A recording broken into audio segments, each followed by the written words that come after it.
तो दोस्तों आज हम फिर से आपके लिए लेकर आए हैं देश दुनिया की सभी ताजा बड़ी खबरें।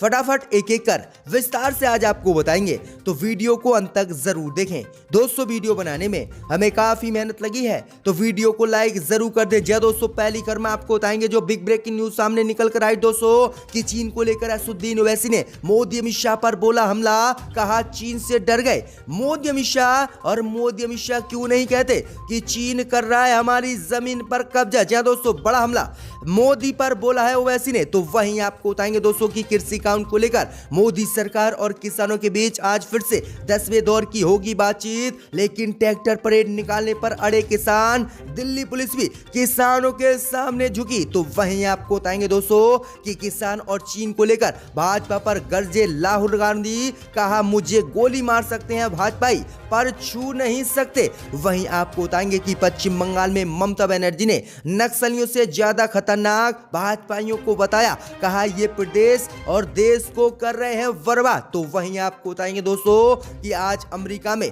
नए राष्ट्रपति जो बाइडेन लेंगे 46वें राष्ट्रपति पद की शपथ, लेकिन शपथ ग्रहण समारोह से पहले ही अमेरिका से डोनाल्ड ट्रंप हुए फरार। तो वहीं आपको बताएंगे दोस्तों कि देश में अर्नब के खिलाफ अब बड़ा लोग का गुस्सा, अर्नब गोस्वामी का पुतला जलाया गया। यूथ कांग्रेस बोली देश के इस गद्दार को भाजपा डाले जेल में। तो वहीं आपको बताएंगे कि टीएमसी नेता मदन मिश्रा ने भाजपा को दी चुनौती, कहा बीजेपी वालों सुन लो, दूध मांगोगे तो खीर देंगे, बंगाल मांगोगे तो चीर देंगे। तो सभी खबरों को आपको एक एक कर बताएंगे दोस्तों, वीडियो को लाइक कर दें। इसी बीच बता दोस्तों पहली खबर की ओर जो बिग ब्रेकिंग न्यूज सामने निकल कर आई दोस्तों कि चीन को लेकर ओवैसी ने मोदी अमित शाह पर बोला हमला, कहा मोदी अमित शाह क्यों नहीं कहते कि चीन हमारी जमीन पर कर रहा है कब्जा। जी दोस्तों, आपको बता दें ये बड़ी खबर सामने निकल कर आई दोस्तों कि चीन की घुसपैठ को लेकर आज असदुद्दीन ओवैसी ने मोदी अमित शाह पर बड़ा हमला बोला है। असदुद्दीन ओवैसी ने कहा कि प्रधानमंत्री मोदी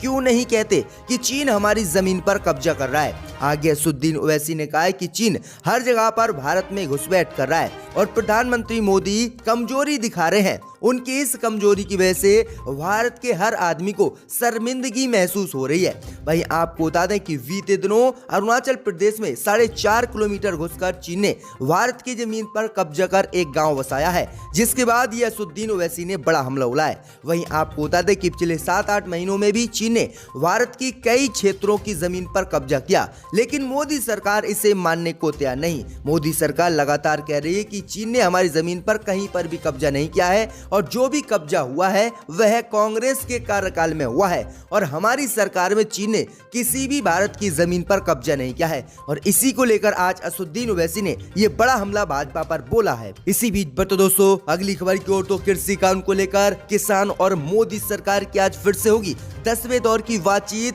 लेकिन ट्रैक्टर मार्च पर रोक लगाने के मामले पर किसानों के सामने झुकी दिल्ली पुलिस। जी दोस्तों, आपको बता दें ये बड़ी खबर सामने निकल कर आई दोस्तों कि केंद्र के 3 नए कृषि कानून के विरोध में किसानों का आंदोलन आज 55वें दिन जारी है। कड़ाके की सर्दी के मौसम में दिल्ली के तमाम बॉर्डरों पर किसानों का आंदोलन जारी है। इस बीच आज खबर सामने निकल कर आई दोस्तों कि आज किसान और मोदी सरकार के बीच 10वें दौर की बातचीत होने वाली है। इससे पहले ये बातचीत 19 जनवरी को होनी थी, लेकिन ये बातचीत 19 जनवरी को टाल दी गई।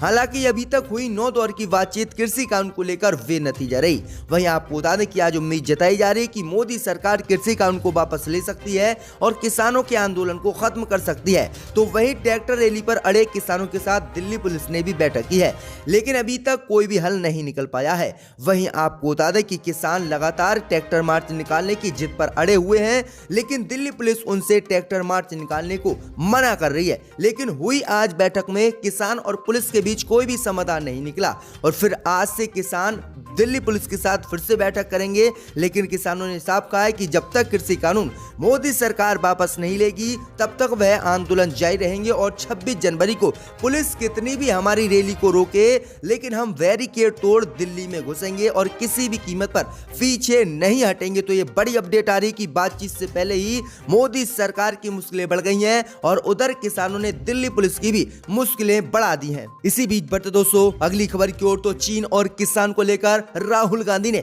मोदी अमित शाह पर बोला हमला, कहा मुझे गोली मार सकते हैं पर छू नहीं सकते। जी दोस्तों, आपको बता दें ये बड़ी खबर सामने निकल कर आई दोस्तों कि कांग्रेस के पूर्व अध्यक्ष राहुल गांधी ने किसानों के और चीन के मुद्दे को लेकर एक बार फिर से केंद्र की मोदी सरकार पर बड़ा हमला बोला है। राहुल गांधी ने आरोप लगाया है कि वह 3 नए कृषि कानून के जरिए देश के कृषि क्षेत्र को मोदी अमित शाह बर्बाद कर देना चाहते हैं। आगे राहुल गांधी ने कहा कि कांग्रेस हमेशा देश के किसानों के साथ खड़ी रही है और खड़ी रहेगी। आगे असदुद्दीन ओवैसी के बाद राहुल गांधी ने अरुणाचल प्रदेश के सीमावर्ती इलाकों में चीन द्वारा गांव बसाने वाले दावे वाली खबर को लेकर सरकार पर निशाना साधा और एक सवाल के जवाब में राहुल गांधी ने कहा कि सरकार चीन के मुद्दे को बहुत हल्के में ले रही है और अगर उसने अभी सही कदम नहीं उठाए तो इसका नुकसान उसे उठाना पड़ेगा और चीन फिर पूरे भारत पर कब्जा करेगा और पूरे भारत को गुलाम बनाएगा, जिसको लेकर 70-80 साल पहले देश के लोगों ने लड़ाई लड़ी थी। वहीं आगे राहुल गांधी ने कहा है कि किसानों को थकाया नहीं जा सकता। वहीं आगे राहुल गांधी ने यह भी कहा है कि मेरा चरित्र है, मैं डरता नहीं हूँ, मैं साफ सुथरा आदमी हूँ, मुझे ये लोग छू नहीं सकते, गोली मार सकते हैं पर छू नहीं सकते, मैं सच्चा देशभक्त हूँ। तो ये बड़ा हमला राहुल गांधी ने कृषि कानून और चीन को लेकर मोदी अमित शाह पर बोला है। इसी बीच बढ़ते दोस्तों अगली खबर की ओर, तो आज जो बाइडेन लेंगे अमेरिका के 46वें राष्ट्रपति पद की शपथ, लेकिन शपथ ग्रहण समारोह से पहले ही डोनाल्ड ट्रंप अमेरिका से फरार। जी दोस्तों, आपको बता दें ये बड़ी खबर सामने निकल कर आई दोस्तों कि अमेरिका के नवनिर्वाचित राष्ट्रपति जो बाइडेन आज अमेरिका के 46वें राष्ट्रपति पद की शपथ लेंगे। उनके साथ ही कमला हैरिस अमेरिका के उपराष्ट्रपति पद की शपथ लेंगी। वहीं आपको बता दें कि ट्रंप समर्थकों द्वारा संसद भवन पर हाल में हुए हमले के बाद ऐतिहासिक शपथ ग्रहण समारोह के मौके पर सुरक्षा की बड़ी चिंताओं के बीच बुधवार को बाइडेन और कमला हैरिस शपथ ग्रहण समारोह करेंगे।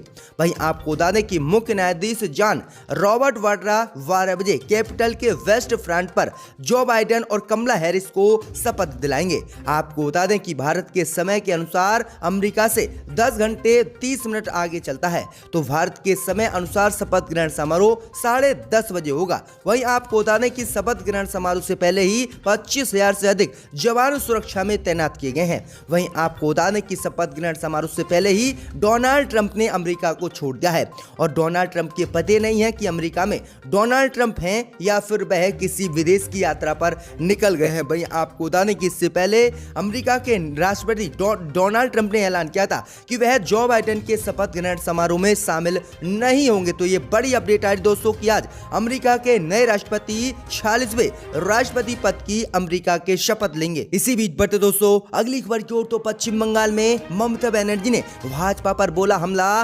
नक्सलियों से ज्यादा खतरनाक बताया बीजेपी को। जी दोस्तों, आपको बता दें कि पश्चिम बंगाल की मुख्यमंत्री ममता बनर्जी ने पुरुलिया में एक रैली को संबोधित करते हुए आज भाजपा पर बड़ा हमला बोला है। ममता बनर्जी ने कहा है कि बीजेपी नक्सलियों से कहीं ज्यादा खतरनाक है। आगे ममता बनर्जी ने कहा है कि जो लोग भाजपा में जाना चाहते हैं वे जा सकते हैं, लेकिन हम भाजपा के सिर सामने अपने नहीं झुकाएंगे और भाजपा के सामने हम किसी भी कीमत पर नहीं झुकेंगे। वहीं आपको बता दें कि ममता बनर्जी ने कहा है कि भाजपा लगातार पूरे प्रदेश में झूठ बोल रही है और झूठ के सहारे ही भाजपा की राजनीति चल रही है। तो ये बड़ा हमला ममता बनर्जी ने आज भाजपाइयों पर बोला है। इसी बीच बढ़ते दोस्तों अगली खबर की ओर, तो अर्नब गोस्वामी का यूथ कांग्रेस ने जलाया पुतला, कहा देश के इस गद्दार को जेल में डाले मोदी अमित शाह। जी दोस्तों, आपको बता दें ये बड़ी खबर सामने निकल कर आई दोस्तों कि मुंबई पुलिस द्वारा रिपब्लिक टीवी के संस्थापक अर्नब गोस्वामी और वर्ग के सीईओ पार्थ दास गुप्ता के बीच हुई व्हाट्सएप चैट सार्वजनिक किए जाने के बाद सोशल मीडिया पर हंगामा मचा हुआ है। वहीं आपको बता दें कि रिपब्लिक टीवी के खिलाफ लोगों का गुस्सा सर चढ़कर बोल रहा है। वहीं आपको बता दें कि मुंबई पुलिस द्वारा कोर्ट में पेश की गई 500 पेजों की व्हाट्सएप चैट में देखा जा सकता है कि साल 2019 में फरवरी के महीने में हुए आतंकी हमले पर अर्नब गोस्वामी जश्न मना रहे थे और उन्हें इस आतंकी हमले में मारे गए जवानों के लिए दुख नहीं बल्कि चैनल की बढ़ रही टीआरपी रेटिंग के लिए खुशी थी। वहीं आपको बता दें कि अर्नब अर्नब गोस्वामी के फर्जी राष्ट्रपात पर अब भाजपा ने भी चुप्पी साधे हुए है, लेकिन अर्नब गोस्वामी की ये हरकत आम जनता को नागवार गुजर रही है। देश के जवानों की मौत पर जश्न मनाने वाले अर्नब गोस्वामी को काफी भारी पड़ने वाली है। इस बीच आपको बता दें कि यूथ कांग्रेस ने अब अर्नब गोस्वामी के खिलाफ मोर्चा खोल दिया है और कहा है कि जिस गद्दार को सलाखों के अंदर होना चाहिए था उसे सरकार ने खुली छूट दे रखी है। जवानों की शहादत का जश्न मनाने वाले आतंकवादियों के खिलाफ प्रदर्शन युवाओं ने पुतला जलाकर देशद्रोही अर्नब गोस्वामी की गिरफ्तारी की मांग कर दी है। वहीं आपको बता दें कि टीआरपी घोटाले में पहले ही अर्नब गोस्वामी घिरा हुआ है, लेकिन अब आतंकी हमले को लेकर भी अर्नब गोस्वामी की मुश्किलें बढ़ गई हैं। इसी बीच बढ़ते दोस्तों अगली खबर की ओर तो टीएमसी नेता मदन मिश्रा ने भाजपा को दी खुली धमकी। कहा बीजेपी वालों सुन लो, दूध मांगेंगे तो खीर देंगे, वंगाल मांगेंगे तो चीर देंगे। दिए दोस्तों आपको बता दें ये बड़ी खबर सामने निकल कर आ रही है दोस्तों कि टीएमसी नेता मदन मिश्रा ने बीजेपी को लेकर आज बड़ा बयान दिया है।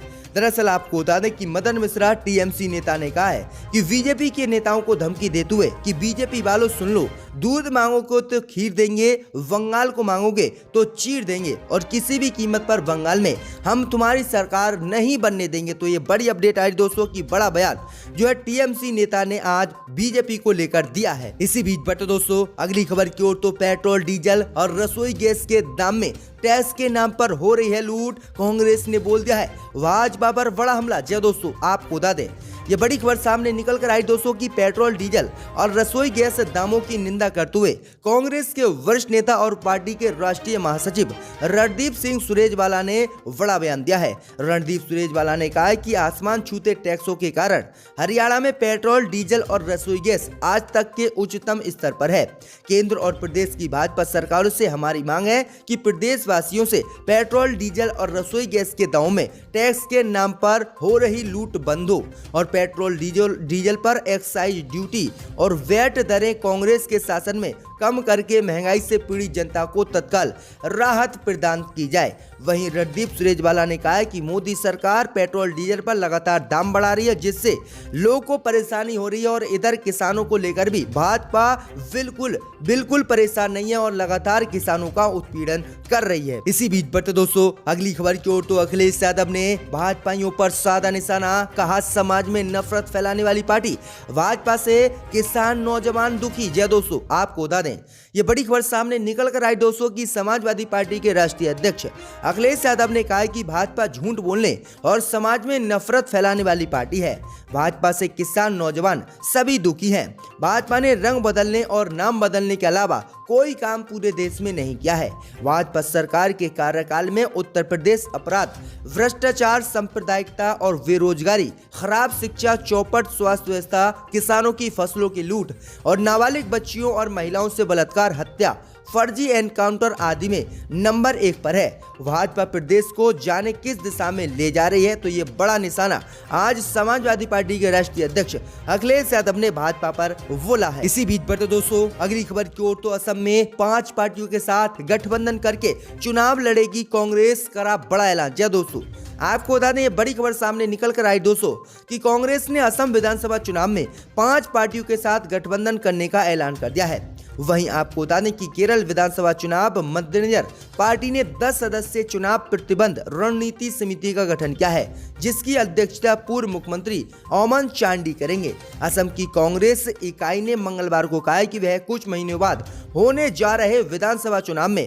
5 पार्टियों के साथ गठबंधन करके मैदान में उतरेगी, ताकि भाजपा को सत्ता से बाहर किया जा सके।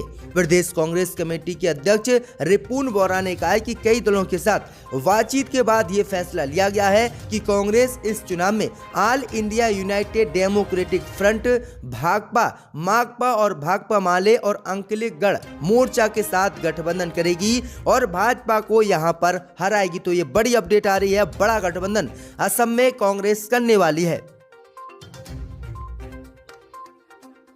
रखने का और हुकूमत के खिलाफ एहतजाज करने का मौका मिले।